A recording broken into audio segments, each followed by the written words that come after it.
Chapter directive principle of state policy, part 4, article 36 to 51। आइए इस chapter को समझते हैं। Directive principles of state policy एक ऐसा सेट ऑफ प्रिंसिपल है जो स्टेट को गाइड करते हैं जब वो अपने पॉलिसीज बनाते हैं या लॉज इनेक्ट करता है। इनका मेन पर्पज है सोशल और इकोनॉमिक जस्टिस को प्रमोट करना। डीपीएसपी को पार्ट 4, आर्टिकल 36 टू 51 में दिया गया है। आइए इसके की पॉइंट्स को देखते हैं। डीपीएसपी का कॉन्सेप्ट। डीपीएसपी वो गाइडलाइंस है जो स्टेट को अपने लॉज और पॉलिसीज बनाते वक्त ध्यान में रखना चाहिए। ये रिकमेंडेशंस या इंस्ट्रक्शंस हैं जो लेजिस्लेटिव, एजुकेटिव और एडमिनिस्ट्रेटिव मैटर में स्टेट को फॉलो करनी चाहिए। डॉक्टर बी आर अम्बेडकर ने इसे नोवेल फीचर कहा था क्योंकि ये यूनिक था और पहली बार कॉन्स्टिट्यूशन में दिया गया था। डीपीएसपी का सोर्सेस को देखते हैं। आयरिश कॉन्स्टिट्यूशन से लिया गया है जो अपने स्पेनिश कॉन्स्टिट्यूशन से इंस्पायर्ड था। ये इंस्ट्रूमेंट ऑफ इंस्ट्रक्शंस से मिलता जुलता है जो गवर्नमेंट ऑफ इंडिया एक्ट 1935 में दिया गया था। Philosophy of constitution. डीपीएसपी और फंडामेंटल राइट्स दोनों मिलकर कॉन्स्टिट्यूशन का सोल है। दोनों ही इंडियन पॉलिटी के गोल को डिफाइन करते हैं। ग्रे विल अस्टिन ने कहा था, DPSP plus fundamental rights equal to conscience of the constitution. Goal of the DPSP को देखते हैं। डीपीएसपी का मेन गोल है सोशियो इकोनॉमिक डेमोक्रेसी का इम्प्लीमेंटेशन जो पॉलिटिकल डेमोक्रेसी से अलग है। इसका मतलब है कि स्टेट को सोशल और इकोनॉमिक जस्टिस प्रोवाइड करना, जैसे पॉवर्टी इरेडिक्शन, हेल्थ केयर और एजुकेशन। आर्टिकल 37 कहता है कि डीपीएसपी फंडामेंटल हैं गवर्नेंस में और स्टेट की ड्यूटी है कि वो इन्हें अपने लॉज बनाते वक्त इम्प्लीमेंट करे। लेकिन डीपीएसपी को जस्टिसिएबल नहीं माना गया, मतलब अगर स्टेट इन्हें इम्प्लीमेंट नहीं करता तो कोर्ट उसे इन्फोर्स नहीं कर सकता। अब एक्सेप्शंस टू डीपीएसपी को देखते हैं। आर्टिकल 39 बी और सी। आर्टिकल 39 और आर्टिकल 39 बी और आर्टिकल 39 सी में जो लॉज बनाए जाते हैं वो अनकॉन्स्टिट्यूशनल नहीं हो सकते अगर वो फंडामेंटल राइट्स को वायलेट करते हैं। एग्जाम्पल, अगर कोई लॉ बनाया जाता है जो सोशलिस्ट गोल को अचीव करता है, जैसे लैंड रिफॉर्म या वेल्थ रीडिस्ट्रीब्यूशन, तो वो फंडामेंटल राइट के अगेंस्ट जाने के बावजूद वैलिड होगा। मिनरेवा मिल केस 1980। इस केस में सुप्रीम कोर्ट ने कहा था कि डीपीएसपी और फंडामेंटल राइट्स के बीच बैलेंस होना चाहिए। कोर्ट ने यह भी कहा था कि फंडामेंटल राइट और डीपीएसपी का हार्मोनी होना जरूरी है क्योंकि यह कॉन्स्टिट्यूशन का बेसिक स्ट्रक्चर है। एग्जाम्पल, अगर फंडामेंटल राइट को डीपीएसपी के लिए लिमिट किया जाता है तो वो अनकॉन्स्टिट्यूशनल हो सकता है। अब कुछ की टर्म्स को देख लेते हैं। डीपीएसपी ये गाइडलाइंस है जो स्टेट को अपने पॉलिसीज और लॉज बनाते वक्त फॉलो करनी चाहिए जो सोशल और इकोनॉमिक जस्टिस को इंश्योर करे। सोशियो इकोनॉमिक डेमोक्रेसी, इसका मतलब है कि पॉलिटिकल डेमोक्रेसी के साथ साथ सोशल और इकोनॉमिक इक्वलिटी को भी इंश्योर करना, ये डीपीएसपी का मेन गोल है। फंडामेंटल राइट्स, ये बेसिक राइट्स है जो इंडिविजुअल को दिया गया है और जो स्टेट के इंटरफेरेंस से प्रोटेक्टेड है, जैसे right to equality, right to freedom etcetera. Basic structure doctrine. Minerva mill case ने ये स्टेब्लिश किया कि डीपीएसपी और फंडामेंटल राइट के बीच एक बैलेंस होना चाहिए। अगर फंडामेंटल राइट को डीपीएसपी के लिए लिमिट किया जाता है तो वो बेसिक स्ट्रक्चर के अगेंस्ट होगा। अब बात करते हैं रियल लाइफ एग्जांपल की। DPSP implementation. Right to education act को डीपीएसपी के प्रिंसिपल के अंदर इम्प्लीमेंट किया गया था। आर्टिकल 45 कहता है कि स्टेट को फ्री और कंपलसरी एजुकेशन प्रोवाइड करनी चाहिए जो डीपीएसपी का पार्ट है। यह law article 21 right to life के अंदर भी आता है जिसमें एजुकेशन को फंडामेंटल राइट्स बनाया गया है। Minerva mill case 1980। इस केस में सुप्रीम कोर्ट ने बैलेंस स्टेब्लिश किया था जब पार्लियामेंट ने 42nd अमेंडमेंट के थ्रू डीपीएसपी को फंडामेंटल राइट्स के ऊपर प्रायोरिटी देने की कोशिश की थी। कोर्ट ने कहा था कि फंडामेंटल राइट को ओवररूल नहीं किया जा सकता और डीपीएसपी को लिमिट नहीं कर सकते, इसलिए बैलेंस होना जरूरी है। अब बात करते हैं features of directive principle of state policy. DPSP एक ऐसा सेट ऑफ गाइडेंस है जो स्टेट को अपने लॉज और पॉलिसीज बनाते वक्त फॉलो करनी चाहिए। अब इसके की फीचर्स को देखते हैं। Comprehensive programme. डीपीएसपी एक बहुत कॉम्प्रिहेंसिव प्रोग्राम है जो इकोनॉमिक, सोशल और पॉलिटिकल जस्टिस को प्रमोट करते हैं। इनका मेन गोल है सोसाइटी में इक्वलिटी और जस्टिस को इंश्योर करना। ये मॉडर्न डेमोक्रेटिक स्टेट के लिए आइडियल है। Constitutional instructions. डीपीएसपी स्टेट को गाइडलाइंस देता है कि वो अपने लेजिस्लेटिव, एजुकेटिव और एडमिनिस्ट्रेटिव मैटर में कैसे काम करे। ये instructions her level of government को फॉलो करने के लिए है, चाहे वो सेंट्रल गवर्नमेंट, स्टेट गवर्नमेंट या लोकल अथॉरिटी हो। Moral obligation. डीपीएसपी को मोरल ऑब्लिगेशन माना गया है, मतलब स्टेट को ये फॉलो करना चाहिए, लेकिन रियल फोर्स जो इन्हें इम्प्लीमेंट करने में मदद करती है वो है पब्लिक ओपिनियन। अगर पब्लिक डिमांड करती है तो स्टेट को ये पॉलिसीज इम्प्लीमेंट करना पड़ता है। Socio economic democracy. डीपीएसपी का मेन फोकस है सोसाइटी में सोशियो इकोनॉमिक जस्टिस लाना। ये पॉजिटिव नेचर में है, जो कि नेगेटिव नेचर के फंडामेंटल राइट से अलग है। Example, right to education act को इम्प्लीमेंट करना, जिसमें फ्री और कंपल्सरी एजुकेशन दी जाती है। Supplementary to fundamental rights. DPSP को फंडामेंटल राइट्स के साथ कॉम्प्लीमेंट्री माना गया है। फंडामेंटल राइट्स सिटीजन के इंडिविजुअल राइट्स को प्रोटेक्ट करते हैं, जबकि डीपीएसपी सोशल और इकोनॉमिक जस्टिस को इंश्योर करते हैं। Example, right to property article 300A और डीपीएसपी के गोल्स को कंबाइन करके लैंड रिफॉर्म जैसे लॉज बनाए जाते हैं। Welfare state concept. डीपीएसपी का मेन एम है वेलफेयर स्टेट बनाना, जिसमें स्टेट अपने सिटीजन की वेलबींग के लिए काम करे। ये पुलिस स्टेट के अपोजिट है, जिसमें स्टेट का रोल सिर्फ लॉ और ऑर्डर मेंटेन करना होता है। एग्जाम्पल, पब्लिक हेल्थ पॉलिसीज जो स्टेट को फ्री हेल्थ केयर प्रोवाइड करने की ड्यूटी देती है। Non justiciable. डीपीएसपी को नॉन जस्टिसिएबल माना गया है, मतलब अगर स्टेट इन्हें इम्प्लीमेंट नहीं करता तो कोर्ट उसे इन्फोर्स नहीं कर सकता, लेकिन स्टेट को ये अप्लाई करना जरूरी है, और अगर वो इम्प्लीमेंट नहीं करता तो पब्लिक प्रेशर उसे इम्प्लीमेंट करने के लिए फोर्स करता है। Reasonable laws for implementation. Supreme court ने कहा कि जो भी लॉज डीपीएसपी को इम्प्लीमेंट करता है उन्हें रीजनेबल होना चाहिए, और आर्टिकल 14 यानी कि राइट टू इक्वलिटी और आर्टिकल 19 राइट टू फ्रीडम के साथ कॉम्पेटिबल होना चाहिए। एग्जाम्पल, लैंड रिफॉर्म लॉ जो आर्टिकल 14 के अंदर इक्वलिटी के प्रिंसिपल के साथ बैलेंस करते हुए इम्प्लीमेंट किया गया है। अब बात करते हैं classification of directive principle of state policy. DPSP को कॉन्स्टिट्यूशन में स्पेसिफिक क्लासिफिकेशन नहीं दिया गया है, लेकिन उन्हें कंटेंट के बेसिस पर 3 कैटेगरी में क्लासिफाई किया गया है। Socialist DPSP, Gandhian DPSP, liberal intellectual DPSP. Socialist DPSP ये सोशलिज्म की आइडियोलॉजी को रिफ्लेक्ट करते हैं और वेलफेयर स्टेट बनाने के लिए सोशल और इकोनॉमिक जस्टिस को प्रमोट करते हैं। इनका मेन एम है इनइक्वलिटी को कम करना और कॉमन गुड्स को सर्व करना। इसके की आर्टिकल्स को देखते हैं।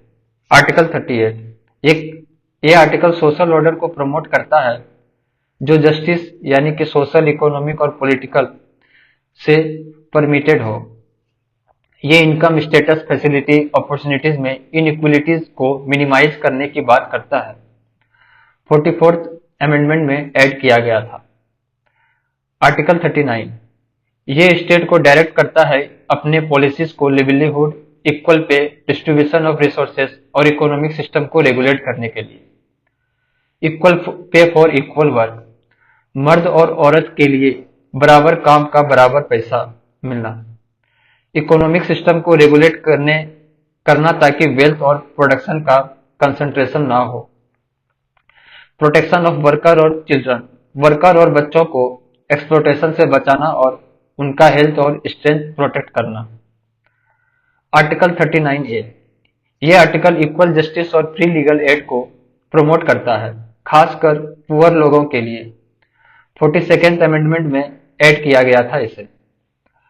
आर्टिकल 41, यह article right to work, education और पब्लिक असिस्टेंस को गारंटी करता है जब लोग अनएम्प्लॉयमेंट, ओल्ड एज या सिकनेस का सामना करते हैं। आर्टिकल 42, यह आर्टिकल जस्ट और ह्यूमन कंडीशन ऑफ वर्क और मैटरनिटी रिलीफ को इंश्योर करता है। आर्टिकल 43, यह आर्टिकल लिविंग वेज और डिसेंट स्टैंडर्ड ऑफ लाइफ को इंश्योर करता है वर्कर के लिए, ताकि उनके पास सोशल और कल्चरल अपॉर्चुनिटीज हो। आर्टिकल 43A, यह आर्टिकल वर्कर को इंडस्ट्रीज के मैनेजमेंट में पार्टिसिपेशन का राइट्स देता है। 42nd अमेंडमेंट में ऐड किया गया था इसे। आर्टिकल 47, यह आर्टिकल पब्लिक हेल्थ को इम्प्रूव करने और न्यूट्रिशन लेवल को रेज करने की बात करता है। यह सोसाइटी के ओवरऑल स्टैंडर्ड ऑफ लिविंग को इम्प्रूव करने के लिए है।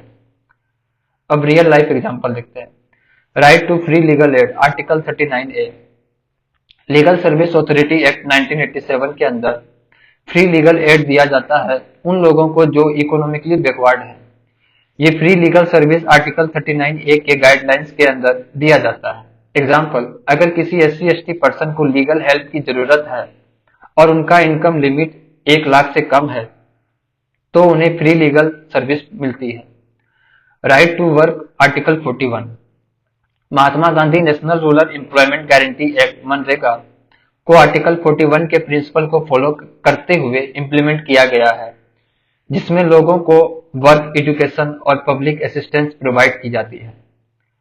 Equal pay for equal work, article 39, equal pay for equal work का कॉन्सेप्ट आर्टिकल 39 के अंदर आता है।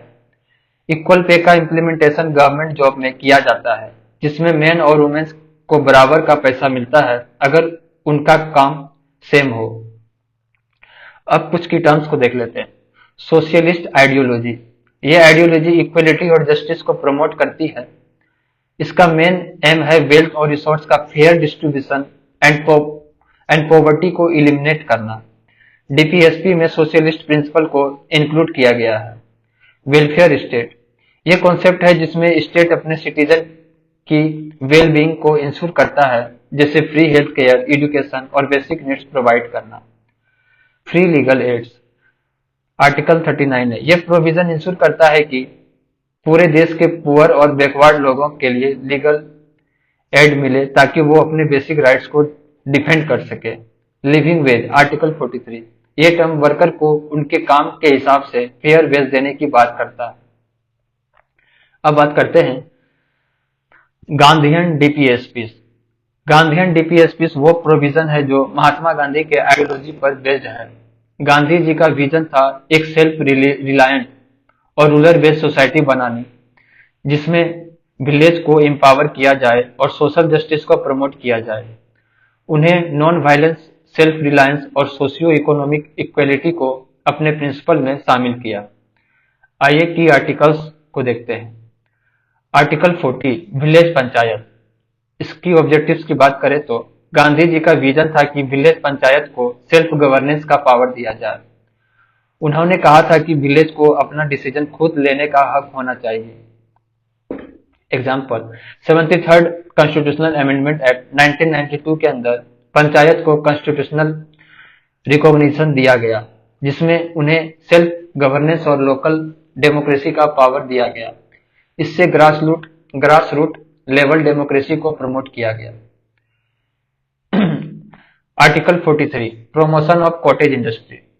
इसकी ऑब्जेक्टिव्स की बात करें तो गांधी जी का बिलीफ था कि रूरल एरिया में स्मॉल स्केल इंडस्ट्रीज प्रमोट करनी चाहिए ताकि सेल्फ रिलायंस और इकोनॉमिक इंडिपेंडेंस हो सके। जैसे khadi and village industry commission का रोल इसी आइडियोलॉजी को प्रमोट करती है। खादी और स्मॉल स्केल इंडस्ट्रीज को प्रमोट करने से रूरल एरिया में एम्प्लॉयमेंट क्रिएट होता है और लोग अपने हाथ से अपनी रोजी रोटी कमा सकते हैं। Article 43 B, promotion of cooperative society. इसकी ऑब्जेक्टिव्स की बात करें तो गांधी जी ने कहा था कि कोऑपरेटिव सोसाइटी को डेमोक्रेटिक कंट्रोल और ऑटोनोमस फंक्शनिंग के साथ ऑपरेट करना चाहिए ताकि सेल्फ रिलायंस को प्रमोट किया जा सके। जैसे 97th कॉन्स्टिट्यूशनल अमेंडमेंट एक्ट 2011 के थ्रू कोऑपरेटिव सोसाइटी को एम्पावर किया गया। कोऑपरेटिव सोसाइटी जैसे अमूल और इफ्को को डेमोक्रेटिक मैनेजमेंट और वॉलंटरी पार्टिसिपेशन के प्रिंसिपल पर काम करना है। Article 46, promotion of SC ST welfare. इसकी ऑब्जेक्टिव्स की बात करें तो गांधी जी का विजन था कि सोशली बैकवर्ड क्लास जिसे एससी और एसटी को एजुकेशन और इकोनॉमिक अपलिफ्टमेंट प्रोवाइड किया जाए और उन्हें सोशल इनजस्टिस से बचाया जाए। एग्जाम्पल, गवर्नमेंट स्कीम जैसे पोस्ट मेरिट स्कॉलरशिप और educational loan scheme specially SC STs और ओबीसी के लिए बनाए गए हैं ताकि उनका इकोनॉमिक और एजुकेशनल स्टेटस इंप्रूव हो सके। Article 47, prohibition of intoxicating drink. इसकी ऑब्जेक्टिव्स की बात करें तो गांधी जी ने प्रोहिबिशन को अपने सोशल रिफॉर्म का पार्ट बनाया था, जिसमें उन्होंने कहा था कि इंटॉक्सिकेटिंग ड्रिंक और ड्रग्स को मेडिसिनल पर्पजेस के अलावा बैन करना चाहिए। जैसे प्रोहिबिशन लॉ कुछ स्टेट्स में लगाए गए हैं, जैसे गुजरात में अल्कोहल का कंजप्शन बैन है। ये गांधी जी के विजन को फॉलो करता है, जिसमें हेल्थ और सोशल वेलबींग को प्रमोट किया जाता है। Article 48, raising nutrition and public health. Gandhi ji का बिलीव था कि पब्लिक हेल्थ को इम्प्रूव करना और न्यूट्रिशन लेवल को रेज करना जरूरी है।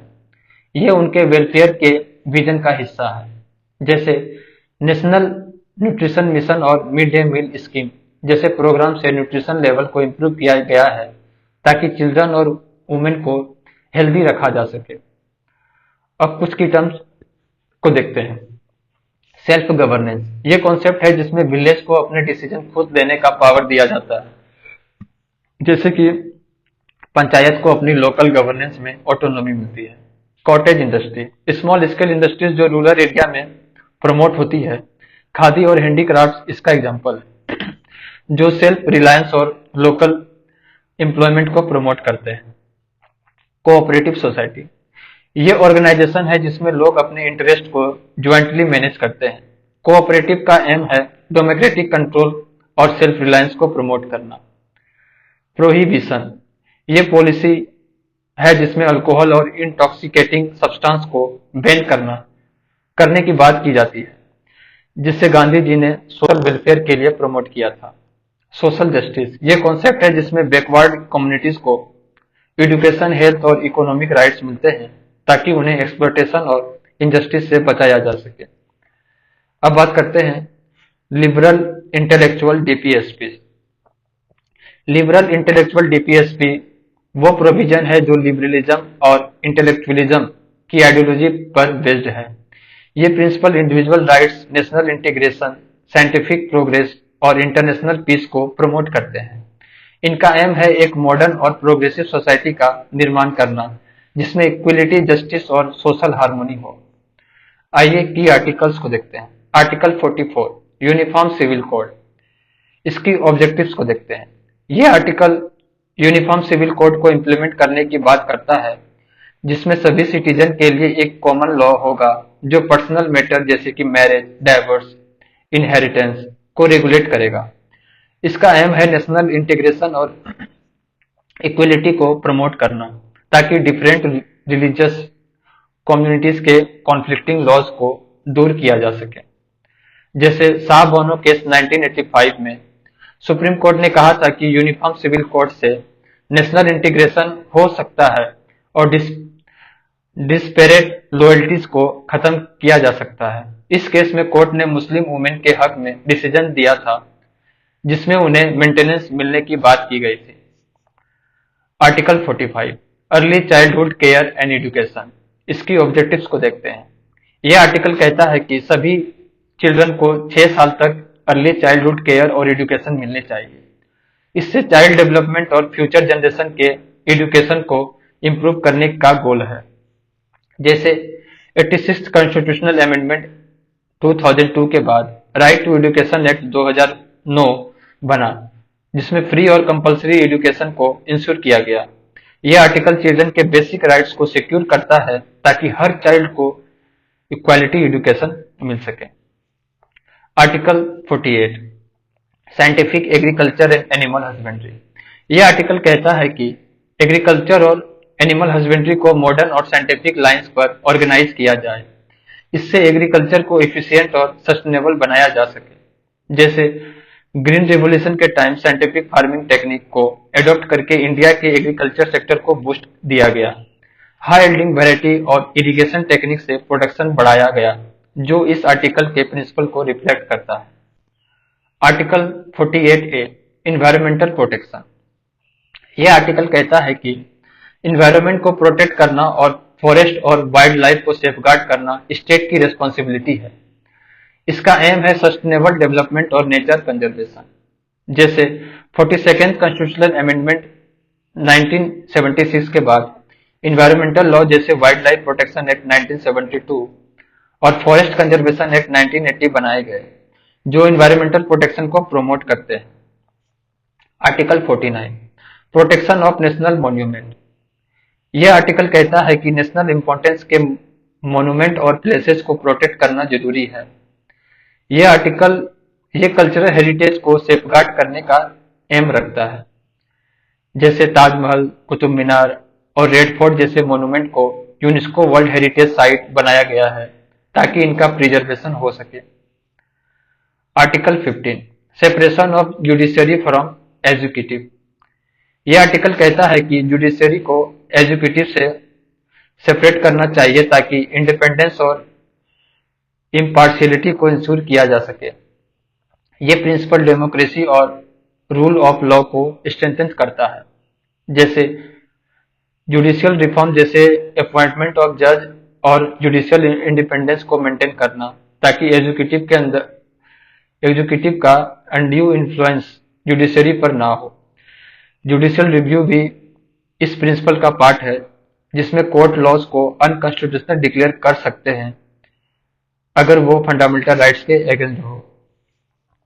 Article 51 promotion of internal peace, यह आर्टिकल कहता है कि इंडिया को इंटरनेशनल पीस प्रमोट करना चाहिए और होनरेबल रिलेशन मेंटेन करनी चाहिए।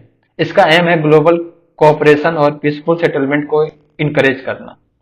जैसे इंडिया का रोल यूनाइटेड नेशन और नॉन अलायंस मूवमेंट में काफी प्रोमिनेंट रहा है।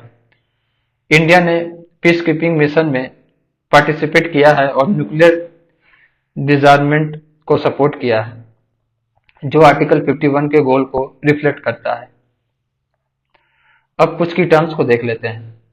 यूनिफॉर्म सिविल कोड, ये एक कॉमन लॉ है जो पर्सनल मैटर को रेगुलेट करते हैं, चाहे किसी भी रिलीजन के लोग हो। यूनिफॉर्म सिविल कोड का एम है इक्वलिटी और नेशनल इंटीग्रेशन को प्रमोट करना। Early childhood care and education, ये कॉन्सेप्ट है कि चिल्ड्रन को उनके अर्ली ईयर में प्रॉपर एजुकेशन केयर मिलनी चाहिए ताकि उनका ओवरऑल डेवलपमेंट हो सके। साइंटिफिक एग्रीकल्चर, ये एग्रीकल्चर प्रैक्टिसेस है जो मॉडर्न टेक्निक्स और साइंटिफिक मेथड का यूज करते हैं, जैसे जेनेटिकली मॉडिफाइड क्रॉप और efficient irrigation system. Environmental protection, ये प्रिंसिपल है जो नेचर, वाइल्ड लाइफ और फॉरेस्ट को सेफगार्ड करने की बात करता है ताकि सस्टेनेबल डेवलपमेंट हो सके। जुडिशियल इंडिपेंडेंस, ये कॉन्सेप्ट है जिसमें जुडिशरी को एग्जीक्यूटिव से अलग रखा जाता है ताकि फेयर और इम्पार्शियल डिसीजन लिया जा सके। इंटरनेशनल पीस, ये प्रिंसिपल है जो ग्लोबल कोऑपरेशन, ट्रीटी ऑब्लिगेशन और पावरफुल सेटलमेंट को प्रमोट करता है ताकि वर्ल्ड पीस स्टेब्लिश हो सके। अब बात करते हैं new amendments to directive principle of state policies. The directive principle of state policies को इंडियन कॉन्स्टिट्यूशन में कुछ इंपॉर्टेंट अमेंडमेंट के थ्रू अपडेट किया गया है। ये amendment social justice, economic equality और वेलफेयर ऑफ द पीपल को प्रमोट करते हैं। की amendments to DPSP. 42nd amendment act 1976। नए आर्टिकल्स ऐड किए गए जो कि है article 39F, children welfare. State ensure करे कि चिल्ड्रन को अपॉर्चुनिटीज और एक्सप्लोटेशन से प्रोटेक्शन मिले। Article 39A, free legal add, poor और मार्जिनलाइज्ड लोगों के लिए फ्री लीगल सर्विस का प्रोविजन हो।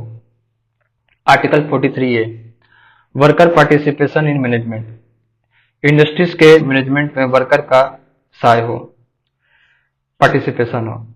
Article 48A, environmental protection, environment को प्रोटेक्ट और इम्प्रूव करना और फॉरेस्ट और वाइल्ड लाइफ को सेफगार्ड करना।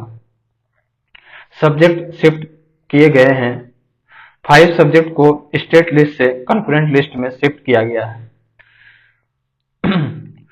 Education, forest, weight and measures, protection of wild life and birds, administration of justice.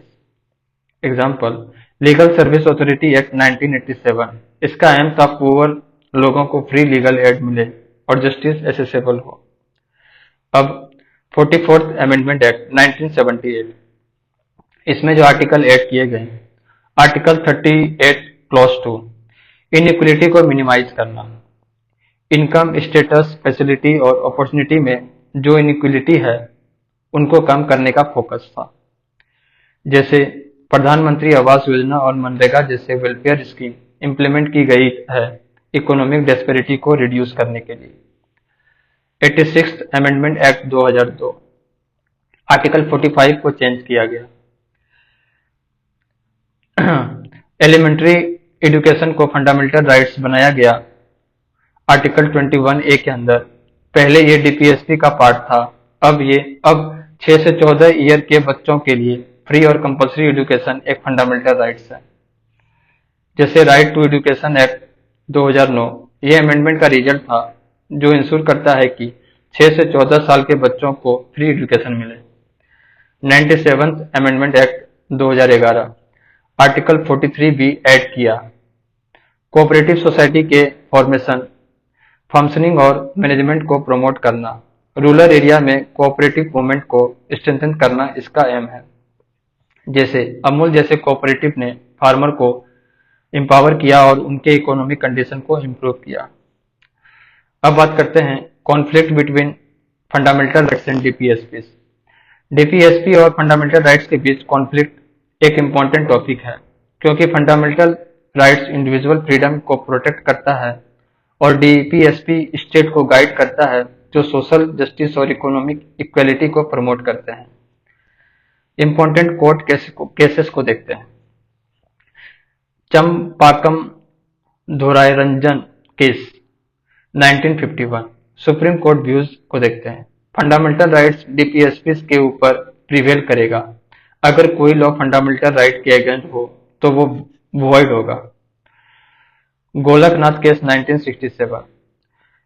Supreme court ने कहा फंडामेंटल राइट्स सेक्रोसेंट है, पार्लियामेंट डीपीएसपी को इम्प्लीमेंट करने के लिए फंडामेंटल राइट्स को अमेंड नहीं कर सकती। 24th अमेंडमेंट 1971, पार्लियामेंट को पावर मिली फंडामेंटल राइट को अमेंड करने की पावर अगर वो डीपीएसपी को इम्प्लीमेंट करने के लिए जरूरी हो।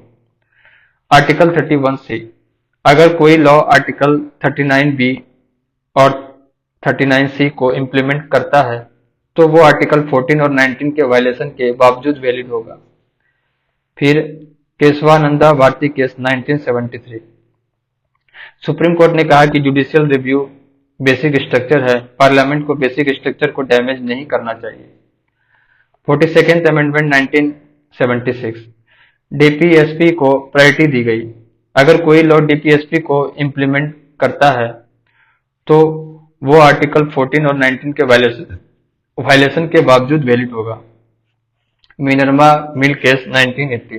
कोर्ट व्यू, सुप्रीम कोर्ट ने 42nd अमेंडमेंट को इनवैलिडेट किया और कहा कि कॉन्स्टिट्यूशन का फाउंडेशन है balance between fundamental rights and DPSP.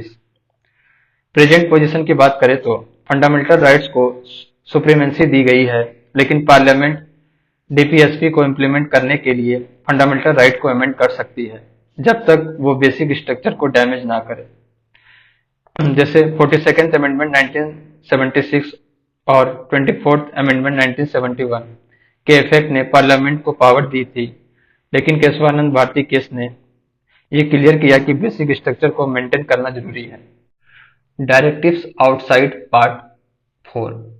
Constitution के पार्ट 4 के बाहर भी कुछ डायरेक्टिव्स हैं जो गवर्नेंस और पॉलिसीज को शेप करने में इंपॉर्टेंट रोल प्ले करते हैं। ये डायरेक्टिव्स मेनली पार्ट 16 और 17 में मिलते हैं। आइए इंपॉर्टेंट आर्टिकल्स आउटसाइड पार्ट 4 को देखते हैं। Article 335 part 16 claims of ST and SC to service provision. SC और एसटी की रिप्रेजेंटेशन इन गवर्नमेंट सर्विस का ध्यान रखा जाए। ये इंश्योर करता है कि उनका पब्लिक सर्विस में फेयर रिप्रेजेंटेशन हो।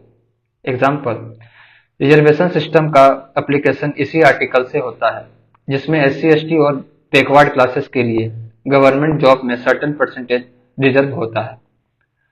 आर्टिकल 350A पार्ट 17 इंस्ट्रक्शन इन मदर टंग। स्टेट और लोकल अथॉरिटीज को ये इंश्योर करना है कि प्राइमरी स्कूल में मदर टंग में एजुकेशन दी जाए। ये स्टूडेंट की अंडरस्टैंडिंग और नॉलेज रिटेंशन को इम्प्रूव करता है। जैसे तमिलनाडु, कर्नाटका और वेस्ट बंगाल जैसे स्टेट में स्कूल्स लोकल लैंग्वेज में एजुकेशन देते हैं, जिससे स्टूडेंट अपनी नेटिव लैंग्वेज में कंफर्टेबली सीख सकते हैं। Article 351 part 17 development of Hindi language. State को हिंदी लैंग्वेज को प्रमोट करना चाहिए और उसकी डेवलपमेंट के लिए स्टेप लेना चाहिए। इसका एम है हिंदी को लिंक लैंग्वेज बनाना जो डिफरेंट रीजन को कनेक्ट करे। जैसे सेंट्रल हिंदी डायरेक्टरेट हिंदी को प्रमोट करने के लिए ट्रेनिंग प्रोग्राम ऑर्गेनाइज करता है, बुक पब्लिश करता है और हिंदी राइटर को सपोर्ट करता है।